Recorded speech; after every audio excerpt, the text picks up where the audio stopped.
Hello YouTube, hello world, welcome to my YouTube channel. My name is K. I was born and raised in Japan. My mother tongue is Japanese and I am an English learner. Today, I want to talk about love.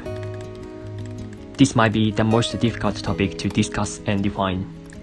How do you define love? What is love? Obviously, there is not any answer. Everyone has own definition of it, and every definition will be right. No one will be able to define it like a mathematical formula. I am 27 years old and still seeking an answer of it. So I'm not going to talk about love itself and define it. What I want to tell you today is the importance of telling your love to a person you love. I believe that there are some types of love in the world, and people have different shapes of love respectively.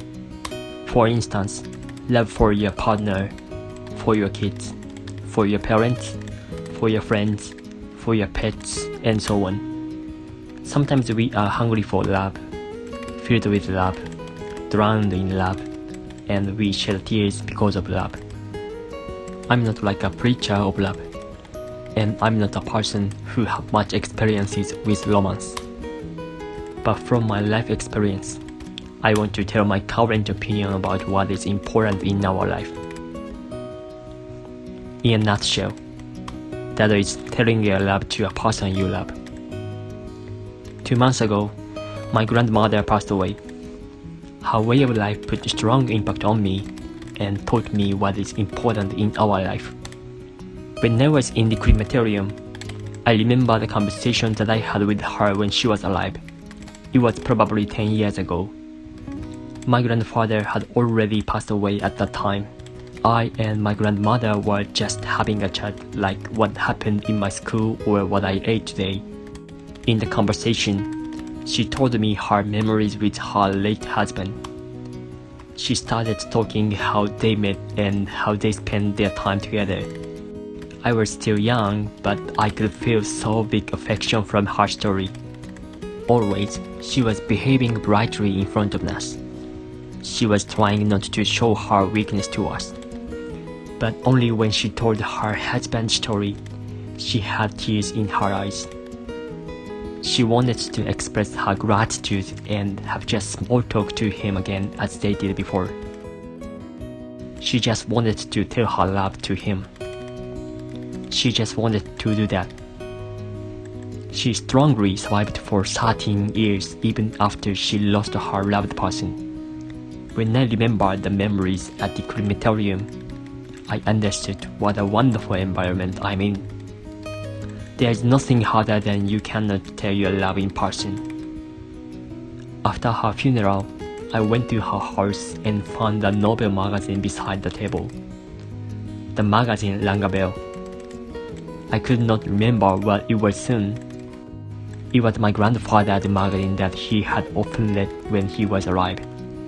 And I remember that I saw that exact same magazine which was put at the exact same position after my grandfather's funeral. The magazine has been put there for 13 years.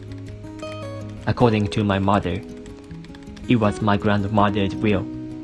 She didn't want to put it away. If you have someone you love, and if you are in the environment you can tell your love, just tell it. You might think if you tell your love, someone might make fun of you. Don't care what others think. Of course, just because you tell your love, it doesn't mean your love necessarily reaches to the person's mind. But if you make some excuses you don't tell your feeling and deceive yourself, you'll regret it for the rest of your life. Do your best before it's too late, before you won't be able to tell it in person. Even if it doesn't work, you'll be able to get over it and laugh about it in future. And even if it doesn't work, wish your loved ones happiness from the bottom of your hearts.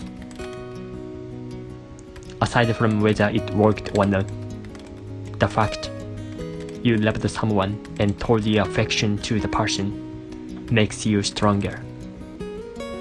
This would adapt for not only romance situation, but also other one. Even for your family, your friends, nobody knows what will happen to us in next moment. Unfortunately, we human beings regret when you lost someone, even if you had met the person so many times in advance. During these 2 years, I was going back to my hometown and seeing my grandmother almost once a month, because I had known she doesn't have much time left. She could not speak at all during that period, but she looked so happy every time I went to see her, even though it was just for 30 minutes. And I felt her love when I grasped her hand, and then she grasped back with a bit of her strength. The point is that even though I went back to see her once a month, I thought I could have made more opportunities to see her after she passed away. So, even how much we do something in advance not to regret, probably we do regret when you lost something precious or loved one in actual. To reduce it, we should do what we believe is important. In my case, I'll keep what I learned from my grandparents in mind for the rest of my life. Telling your love to a person you love, I believe that makes our life more beautiful. Thank you for watching this video today, and I'm glad if you could subscribe to my channel. See you in my next video. Bye.